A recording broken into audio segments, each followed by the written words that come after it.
والآن ركبنا السيارة متجهين متجهين على المطعم السوداني. طبعا تعرفوش قديش كنا متحمسين، ويعني مرة متحمسين. رحنا على المكان، فأنا قلت إيش هذا المكان الحلو، إيش هذا الجو الحلو، فقلت أنتوا تستاهلوا أن تشوفوا هذه المناظر الجميلة الرائعة. تمام. طبعا قاعدين ندور على مطعم، وحبيت إنه إحنا يعني ندور عليه أصور لكم عشان أنتوا كمان تستمتعوا معايا، ما أستمتع لحالي، حرام كذا. المهم طبعا أنا مو هذا الفيديو اللي وعدت فيه السودانيين، بس أنا لسه قاعدة أبحث عن معلومات عن السودانيين أو عن السودان بشكل عام. فأنا جايت لكم فيديو يعني صاروخ كذا، صاروخ أرض جوي. تمام. فأنتوا بس انتظروني، انتوا اهدوا علي بس عشان أطلع سودانية أصيلة، يعني ما يبين إنه أنا يمنية. تمام. فالمهم طبعا الحمد لله كان الجو حلو، لأنه في الصباح يعني كان حر وكذا. أنا كنت قاعدة أفكر إيش راح أطلب وكذا. طبعا أنا متابعين السودانيين يقولوا لي جربي أكلة الدمعة. أول حاجة هنا وصلنا المطعم، أوكي، وكثير انبسطت إن وصلنا المطعم لأنه لاقيناه. تاليين كانت كثير متحمسة، ولكن لما شافت المنيو ولما شافت الرجال يشرح قالت خلاص أنا بطلب بيتزا وبطلب بطاطس أو شيبس فرايز. المهم أول حاجة الرجال ما جاء، فقلت إنه الخدمة بتكون سيئة وكذا، بس هو طلع إنه ما شافنا أساساً. فهذا المنيو هو وريتكم الأطباق السودانية، هو الآن قاعد يشرح لي الأطباق السودانية اللي عنده.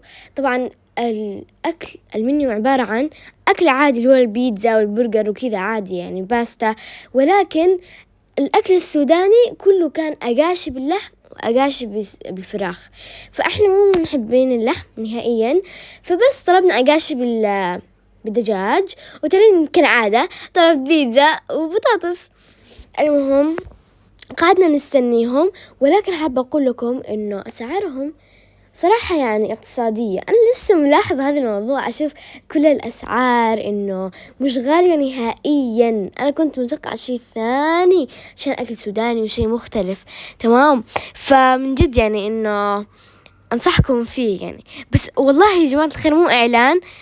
تمام. ولكن أنا عجبني المطعم، بس ما كان فيه ناس طبعا، لأنه أتوقع إنه ما كانوا بدأوا إنه كيف يقول لكم يقدموا وكذا، لأنه بعد المغرب وكذا كانوا بدأوا ينظفوا ويجهزوا، شكلهم يعني يبدأوا يفتتحوا من المغرب. تمام. بس هو كان فاتح عامة.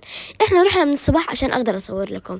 شفتوا طبعا من لطفهم واحترامهم وكرمهم طلعوا التكييف من داخل لبرا، لأنه الجو كان حر شوية، فجابوا التكييف من برا لجوا. يعني ما أقدر أقول لكم حتى في برا كرمهم عالي. طبعا جاب لي سلطة على ذوقه، عبارة عن طماطم وخيار زيت زيتون، أتوقع تتاكل بالروتي وروتي فينو أي حاجة. تمام. كنت أوريكم السلطة. إيش الوجبة الرئيسية هنا؟ قال بيجيب لي الطبق، ما بيجيب لي الساندويتش، وجاب لي الفينو وأنا بسويه يعني ساندويتش عادي. شوفوا طبعا الشكل مغري والتقديم خرافي. جاء مدخن يعني في بخور يطلع كذا. تمام. صراحة أحكي لكم على طعمه، طعم كل حاجة 10/10، حرفيا كل حاجة طعم 10/10، خاصة الأقاشي يعني كان في بهارات تحفة. صراحة السلطة ما كثير حبيتها، يعني ما أعرف الناس أذواق، يعني ما حبيتها، أنا ما حبيتها. تمام. البطاطس كان حلو، والبيتزا كمان كانت تحفة. بس والله عجبني الأكل يعني. طبعا والآن خلصنا أكل الحمد لله.